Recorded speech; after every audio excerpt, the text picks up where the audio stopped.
Assalamualaikum warahmatullahi wabarakatuh. Alhamdulillahilladzi hadana li hada wa ma kunna linahtadiya laula an hadanallah. Selamat pagi, salam sejahtera untuk kita semua. Yang terhormat Bapak Denny Chandra MPD selaku dosen Bahasa Indonesia, yang terhormat Ibu Dita Kumalasari MPD selaku asisten dosen Bahasa Indonesia, saya Mara Nurmalia akan mempresentasikan hasil makalah saya yang berjudul Mengantisipasi Penyalahgunaan Media Sosial Terhadap Anak-anak. Memasuki poin pertama yaitu latar belakang. Seiring perkembangan zaman, teknologi berkembang semakin pesat sehingga kita dapat mengakses informasi di luar sana secara online. Dewasa ini, masyarakat menggunakan media sosial sebagai sarana umum untuk mengakses berbagai informasi. Media sosial menggunakan teknologi berbasis web yang mengubah komunikasi menjadi dialog interaktif. Pada zaman sekarang ini, kebanyakan di kalangan anak-anak seringkali menyalahgunakan media sosial tersebut.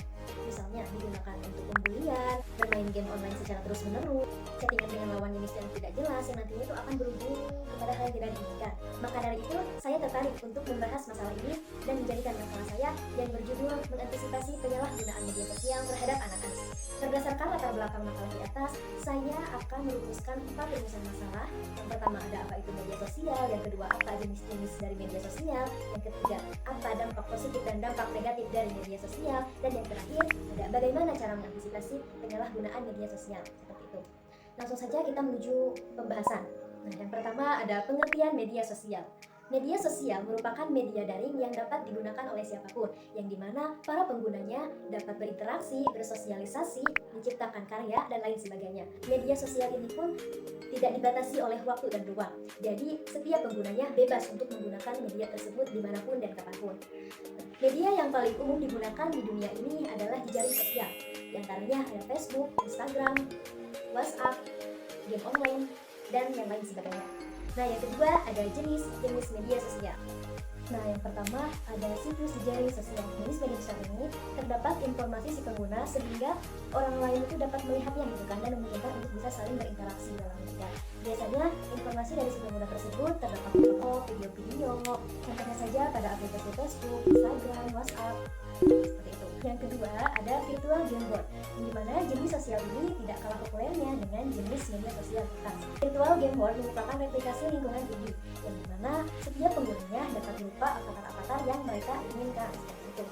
Virtual game board juga dapat berinteraksi dengan orang lain seperti halnya dunia nyata. Contoh dari jenis media ini adalah Mobile Legends, Free Fire, dan lain sebagainya seperti itu. Nah, yang ketiga ini ada blog dan microblog. Jadi jenis media sosial ini adalah jadi si penggunanya itu dapat lebih bebas dalam mengekspresikan sesuatu di dalam blog ini. Sesuatu itu dapat berupa apa saja, tentunya dapat berupa informasi yang sedang terjadi. Blog dan microblog ini sangat ramai pada saat ini. Contohnya adalah Twitter. Di dalam media ini, mereka dapat mencurahkan apa saja yang mereka rasakan, mau itu mengkritik kebijakan pemerintah, tentang perkuliahan, dan lain sebagainya. Kemudian ada konten.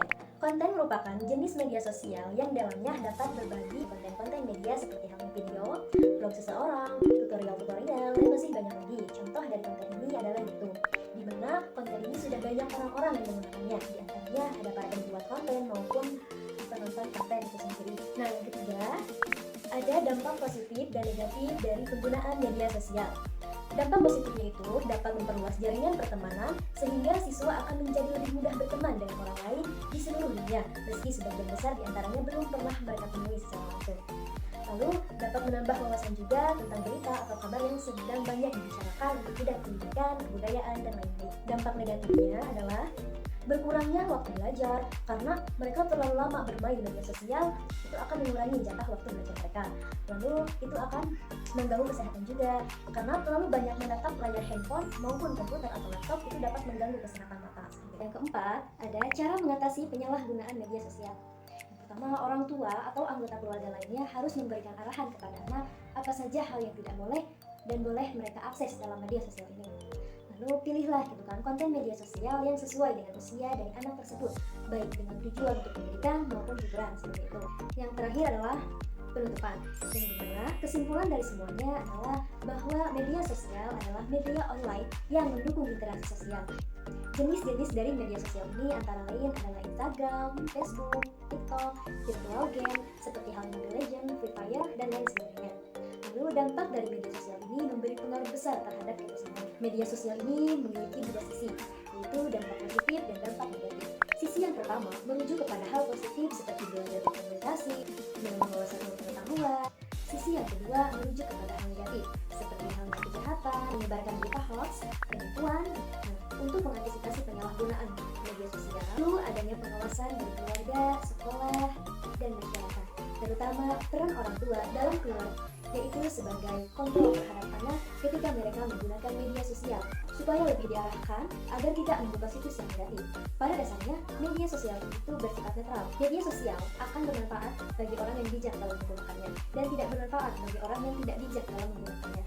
Nah, saran dari saya, yang pertama, ada saran untuk sekolah, yang dimana para guru seharusnya aktif dalam media sosial supaya bisa mengontrol dan mengawasi langsung anak didiknya dalam penggunaan media sosial. Nah, harus memberi pengertian terhadap dampak dari media sosial. Yang kedua adalah saran untuk orang tua. Orang tua harus memberi pemahaman tentang penggunaan media sosial dan juga memasukkan anaknya ke dalam ekstrakurikuler sesuai bakat dan minatnya supaya mereka mempunyai kegiatan yang lebih positif. Dan yang terakhir, ada saran untuk masyarakat. Masyarakat harus mampu mengajak anak-anak supaya mau berinteraksi dan membuka kegiatan positif yang bersifat unik dan menarik supaya anak tertarik dalam mengikuti kegiatan tersebut. Sekian presentasi mengenai makalah saya. Wassalamualaikum warahmatullahi wabarakatuh.